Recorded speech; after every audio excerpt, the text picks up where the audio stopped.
Hey everyone, in this tutorial I'm going to run through the entire process of creating a stylized asset from Autodesk Maya to 3DCoat, and then we can render this out. And I'm going to show you a couple of new tools that we can use within 3DCoat where we can project some of these textures and work between 3DCoat and Photoshop simultaneously. So without further ado, let's continue.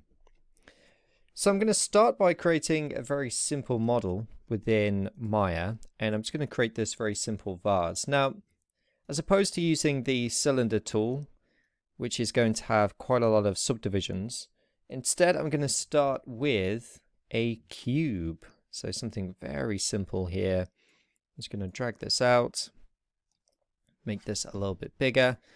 And the reason I'm doing this is if I press 3 on the keyboard, which previews smooth at 2 iterations, then we can see that it's still very low poly, but now we've got this ball. Okay, so we can play around with these proportions. So I'm going to go onto my model, and I'm using my Cintiq at the moment, so I'm just getting used to these shortcuts as opposed to using my keyboard. But let's just build something nice and easy. Let's move down here and let's extrude. So Control E, we can go to extrude down here, extrude.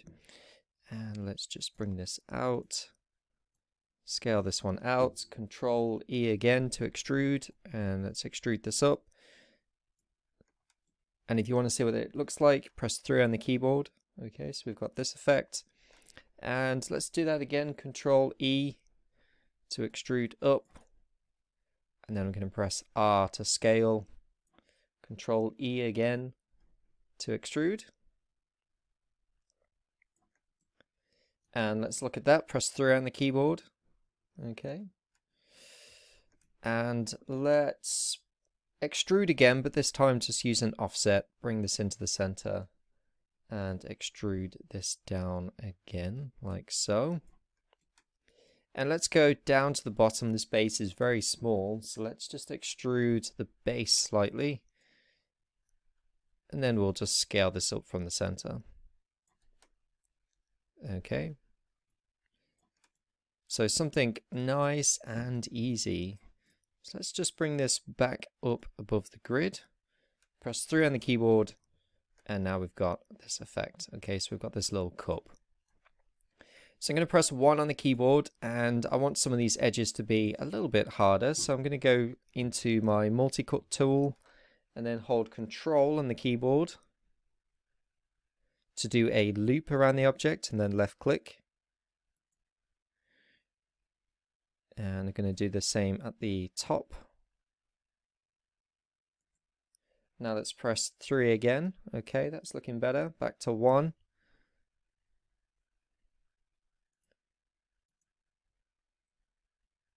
Okay, good.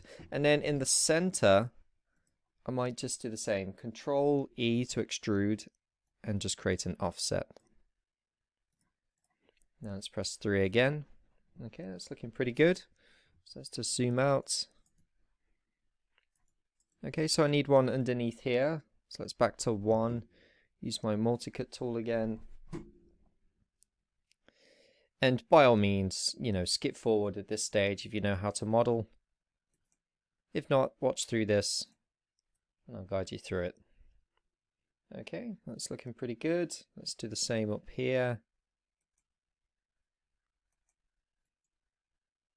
And here. Let's not make it too close. And let's just add a final one down the end here. So let's do this one here and here. Now let's have a look at that. So I'm just going to press 3. Okay, so we need one at the top. Okay. So there we go. So we've got this object. I might just do one more down the bottom here. Okay, 3 again. Excellent. So nice and easy. I'm just using this on a very simple object. The technique's going to apply to whatever you model. I'm just doing this on something very simple. So I just want to take you through the entire process of modeling something UVing it, putting it into 3DCoat, and then starting to paint into it. So it's just going to be a low poly asset. Right, so let's just select one again, turn it back to our non-subdivided version. And let's go to Mesh and Smooth. Okay, so the preview smooth when you press 3 is set to 2 subdivisions. By default, this is set to 1, so I'm just going to increase this to 2. And you notice that we've actually got quite a lot of subdivisions here that we don't need. So all of these edges here are wasted.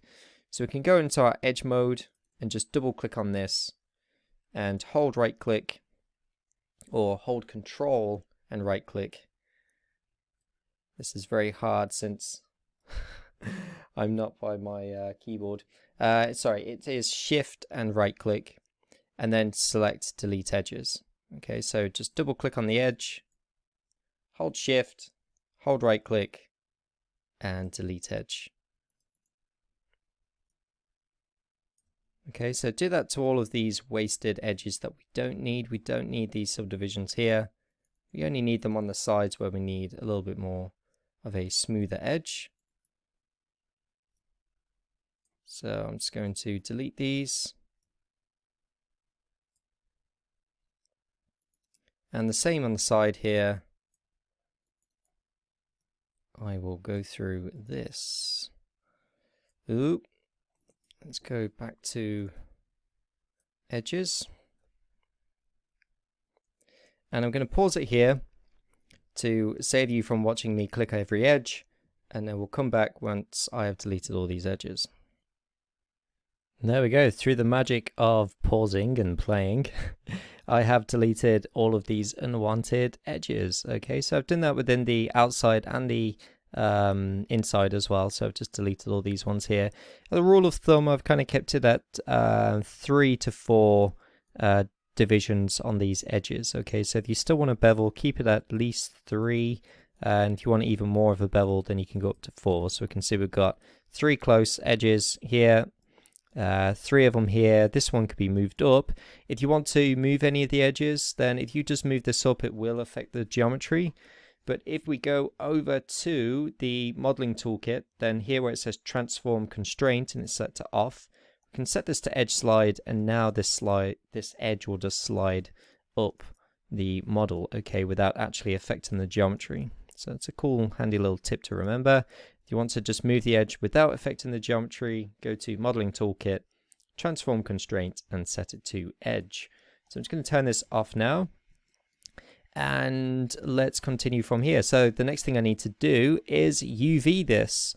So I'm going to go over to modify and freeze transformations, and then UV and camera base. Now before I select camera base, let's just select the UV editor so we can see what this looks like. So Maya still thinks this is the original cube that I selected, just with some circles on the top. So we need to change this to a camera based UV projection and make sure our model is actually selected. So UV and camera based. And now we've got a camera based projection that's seeing through the wireframe on our UV editor. So now we're going to UV this by using the 3D Cut and Sew tool. So UV and 3D Cut and Sew UV tool.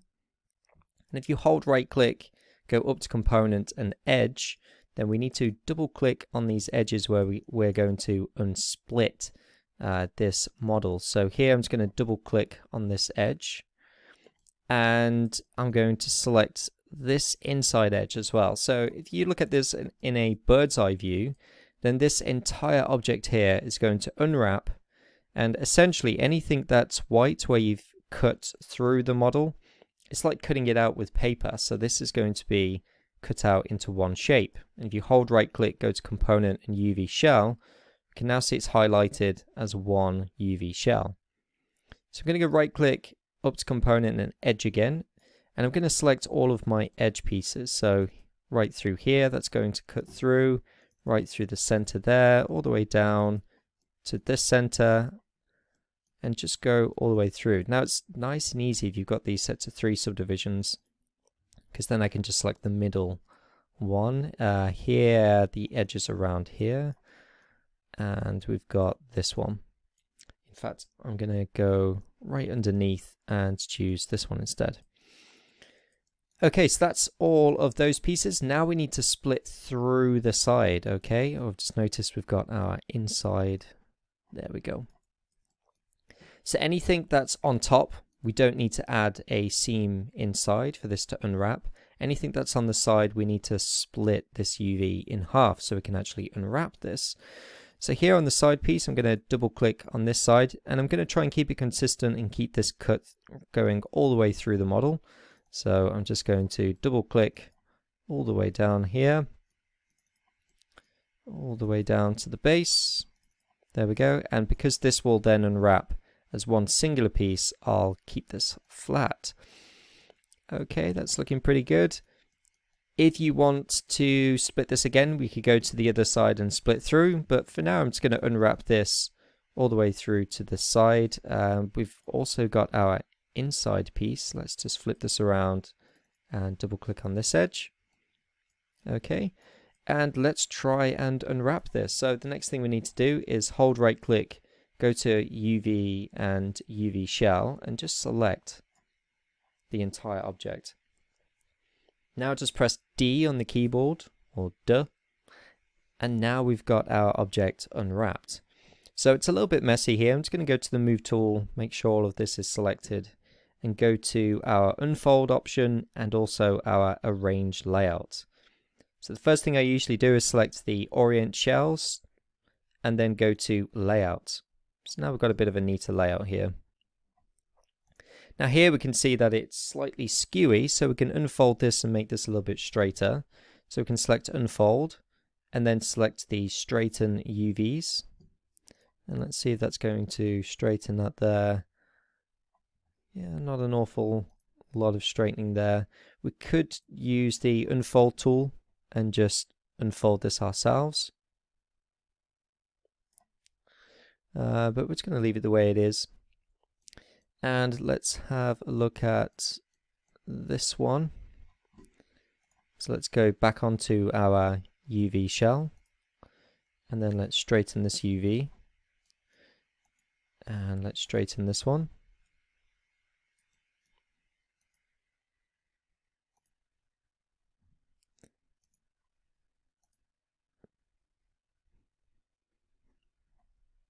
Some of them are better off as just staying as curves, so I'm just going to undo that.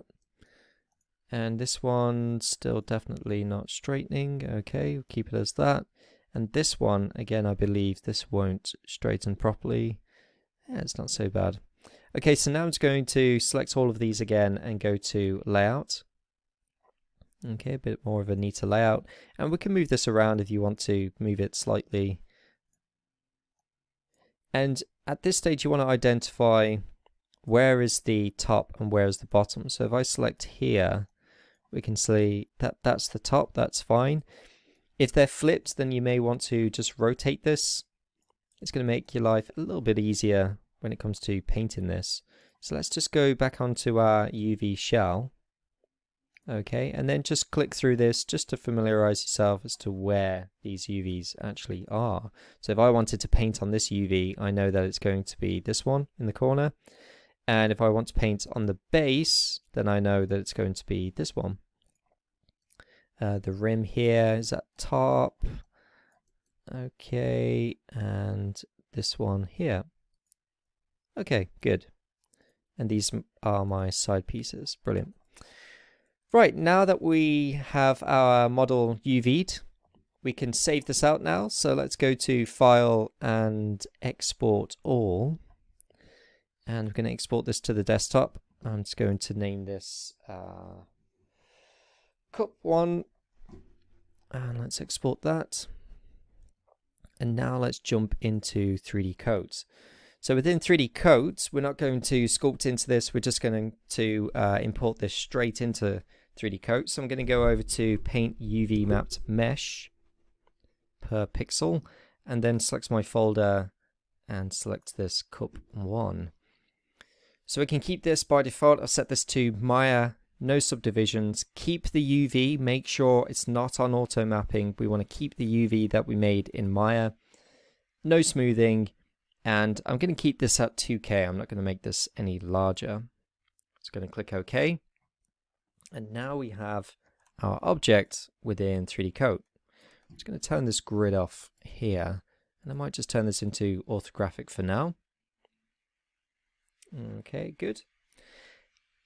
Right, so now we need to start painting into this. First thing I'm going to do is I'm going to press 2 on the keyboard just to remove the lighting within the scene. I'm then going to go to Textures and Calculate Occlusion. So this is going to bake the occlusion map. Okay, so now we have our ambient occlusion. This is set to multiply. If it's too strong, then we can go into the opacity and just bring this down. For now at 100%, that looks pretty good to me. So I'm going to go to Textures and now calculate the curvature of the model. Okay. That's doing its thing. And now it will add it to the top here. Now it is grayed out, so if we select here, we can see that we now have our curvature map. I'm going to change this from a standard blend to something like a soft light because it's quite harsh just by its default. And even then, if you don't really like the effect that it has, then we can go into the opacity and just bring this down slightly. So I might just bring this to about 80, and that's looking pretty good. Okay, great. So next thing, we need to create a new layer directly on top, or we can select a new one underneath actually. So let's just paint this and name this base. If it's on top, then it will paint over the curvature map and the ambient occlusion.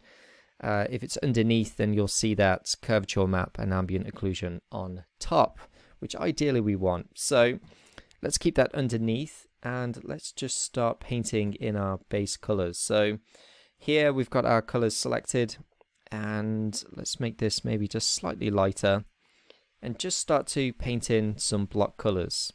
So here I'm just using this paint bucket tool here, and maybe let's just make it just a little bit darker, something like that. And I've also turned off the thickness or the depth and also the glossiness. I don't want any of those maps. I want it to just be matte. And okay, that's looking pretty good. We can go to our texture editor and we can see that painted. We can also select each individual polygon by pressing E on the keyboard and select this last shape here, so single polygon.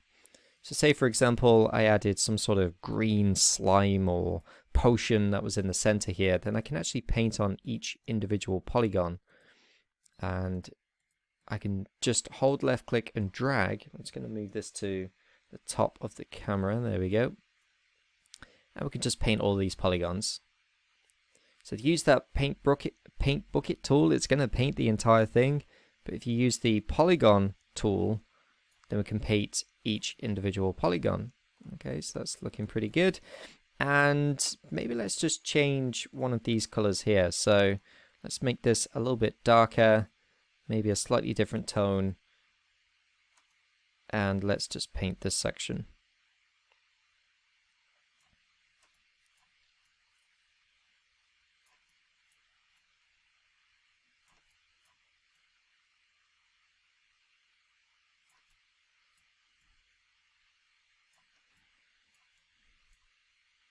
Yeah, so if you wanted any kind of details here, we could just use that polygonal tool. And this is where you might also want to think in Maya where you're going to add any kind of details. So if you want to add an edge loop there, let's say this is going to have a band running across here, then you might just want to keep that in mind if you're going to use this polygonal tool when we're going back into 3DCoat.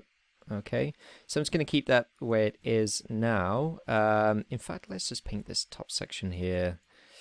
Here we go. And if you want to paint into this, the brush I usually use is, let's go into our alpha brushes, and this one here is really nice. If you want more of a Photoshop experience, is it going to let me? Let's click on it. Okay, it's not going to let me change the brush. Oh, okay, of course. If I press E, I need to choose one of my brushes first. So this third one's pretty good. And now let's select our brush. There we go. And if you go into the brush options, you can change this setting. So sharp shape, old style. This has a little bit more of a Photoshop feel if you prefer using Photoshop. But this is where it gets really cool, where we can actually put this model into Photoshop, so we can actually start painting into the UV and flick between Photoshop and 3DCoat. So by default, this opacity should be at 100. Mine's at 136. I don't think you can get past 100, but here we go. I'm just going to set this to about 80%. Okay, that's looking a little bit better. And we can also hold Shift on the keyboard, and this will just smooth out some of those edges.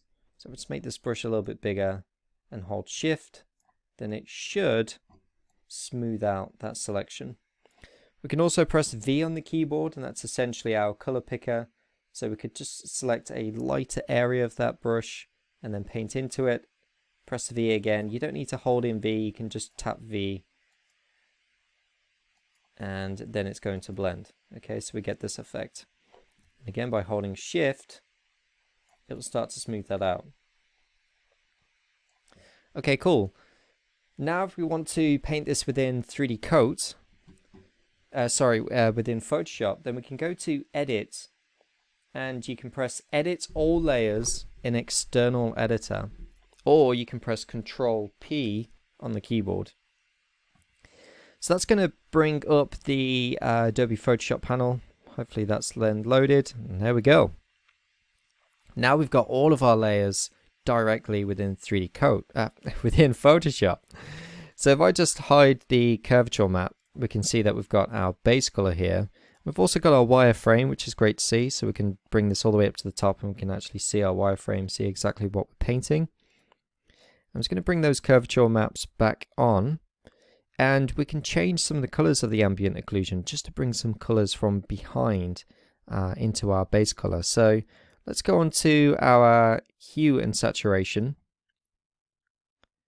and let's just drop down this curvature map and the base just so we can see the ambient occlusion. And let's see if we can just change some of these colors. So I'm just going to maybe colorize this or just increase the saturation. Change this here slightly. Okay, maybe let's colorize it.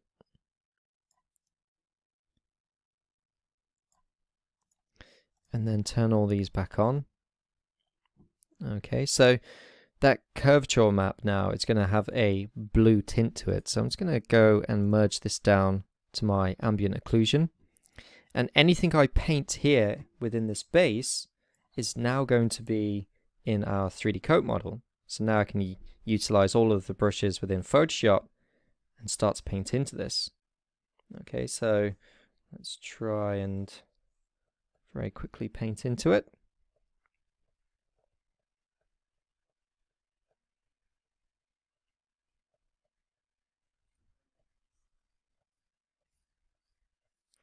And of course you'll want to take your time on this. I'm just very quickly demonstrating this. Okay, and then when I press Control S, it will save it and bring it back into 3DCoat. Okay, so it's automatically updated. So I can go back into Photoshop, and let's say we paint into this green sludge here. Let's make this a little bit darker and paint into this edge. And this is also why I started to paint within 3DCoat first, just so I know exactly where these are. I already knew that this one was the top piece, but it makes it a little bit easier just to color code this. We can see this dark bar that I've made. If I want to paint into that, then I know exactly where that is within my 3D model. So let's just paint into this green slime or goo and select a lighter color.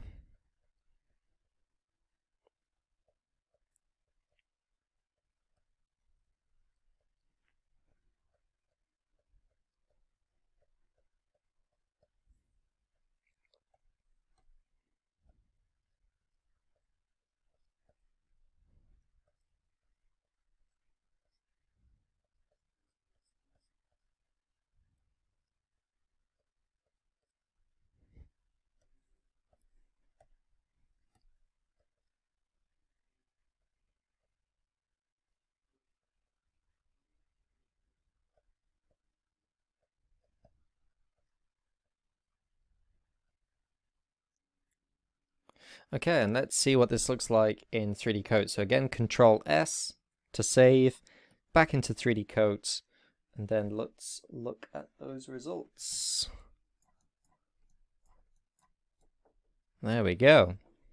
Okay, so we can go backwards and forwards between Photoshop and 3DCoat, which is awesome.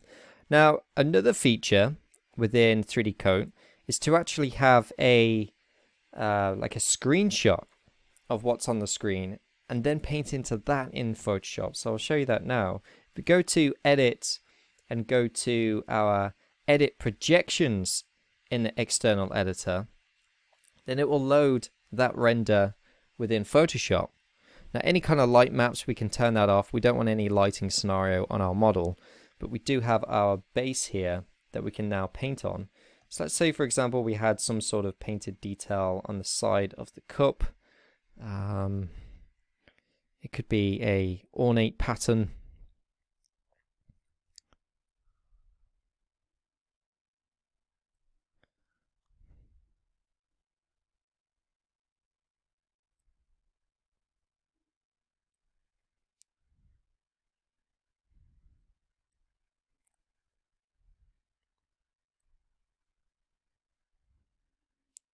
Okay, I'm just kind of randomizing this here. But as I'm drawing on this screenshot of this 3D model, it's actually going to update this within 3DCoat, which is just amazing, because now I can actually draw on a 3D form, but on a 2D image. So as opposed to just drawing directly on a UV, which can be a little bit disorientating because the whole thing's unwrapped, now I can actually paint directly into this within Photoshop. Okay, so I can actually paint in all of these kind of different lighting scenarios directly into the model. Yeah, so maybe it has some sort of skull as I painted in the other one. Let's paint this one here.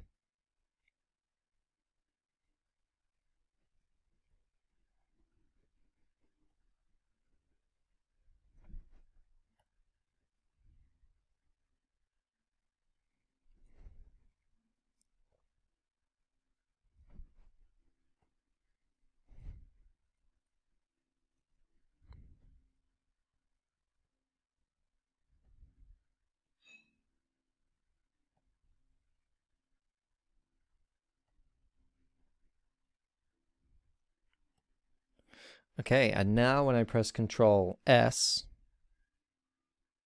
I'm just going to turn that light map back on. Control S, we can go into 3DCoat and it will update it right onto that projection. So it's pretty amazing. It's kind of the same as using a projection on an image within 3DCoat, where you can just get an image, apply it, and then paint onto it. But to have the option to go into Photoshop and paint into it, and then put it back into 3DCoat, that is pretty awesome. And they use this on World of Warcraft, League of Legends. A lot more of these kind of stylized games are actually painting within Photoshop now and using 3DCoat. So it's definitely worth checking out. Again, the software doesn't really matter. You could use anything. You could use Substance Painter. You could use Marmoset, Keyshot, whatever you were using. It's fine. But yeah, it's just good to experiment with different softwares. Like I said, more and more studios are using 3DCoat, especially for stylized paintings, stylized 3D models. So it's definitely worth exploring. Let's say this band here had this kind of red band coming through here. So now you can utilize all of the tools that you've got within Photoshop. So if you're really good at Photoshop and you're not so good at painting within a 3D modeling software, then yeah, just paint it within Photoshop. The other cool thing is if you've already done the concept within Photoshop and you've already painted it, then you could actually project what you've painted directly onto this model, right? So if you just copied and pasted an image directly on, and as long as you merge it down to your base, you can't create new layers here and press save. It won't transfer properly in 3DCoat. make sure you are just staying on this base layer. So anything that I import in, just make sure you merge it down to the base layer and remove any of the kind of outside edge here, and then you'll be fine.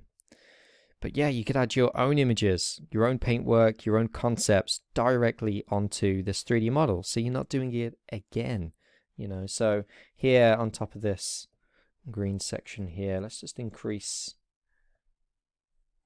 the brightness and let's just paint in this purple hue instead. Okay, let's go from a purple to more of a blue hue and see how this transfers within 3DCoat. We could even maybe have that hue kind of kick up on the inside of the cup here. And you might want to play around with the brushes. I'm just sticking with this brush at the moment. You can use a hard round brush or any kind of texture brush that you like to use. Let's maybe just try a little glow here. Let's make this nice and bright.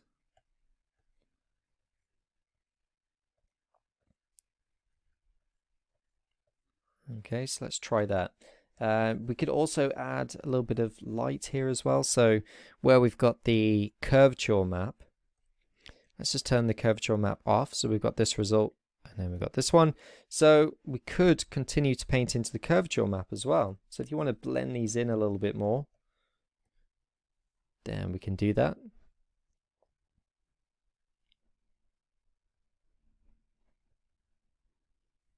And we can turn all of these off. If you just want to see the curvature map, then we can see that actually we need to paint in black and white.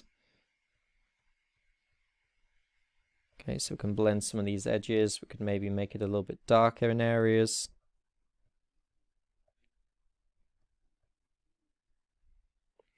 Turn all of this back on.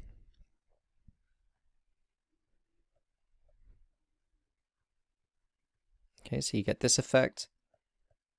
Because you don't want that edge to be all the way across the entire model, right? So I'm just going to paint this out slightly. There we go, a little bit more stylized now. Same at the bottom here, make this a little bit darker. Just split up some of these edges, make it look old and worn. And then press Ctrl S, back into 3DCoat, and voila. So yeah, you can continue to then paint into this. So let's use this brush again, and let's press V on the keyboard just to color pick this, and again we can continue to paint. So you don't have to just go straight into Photoshop. You can go back into 3DCoat and continue to paint. Okay, so we've got this slight hue here. And then we can hold Shift, smooth it, press Control and P to reproject this back into Photoshop. And when we go into Photoshop, it will say, do you want to update this? So I can press Update. And now we see this new UV here. Or we can go back into 3DCoat, go to Edit, and Edit Projections in External Editor. And update this one. And now we see that effect. So yeah, there's so much you could do with just these two tools, 3DCoat and Photoshop. If you prefer to paint in Photoshop, then definitely use 3DCoat to import your models into, and then yeah, paint into it in Photoshop. It's pretty cool. So I hope that helped. I'm looking forward to seeing your creations, and brilliant. I will see you in the next tutorial. Take care. Bye.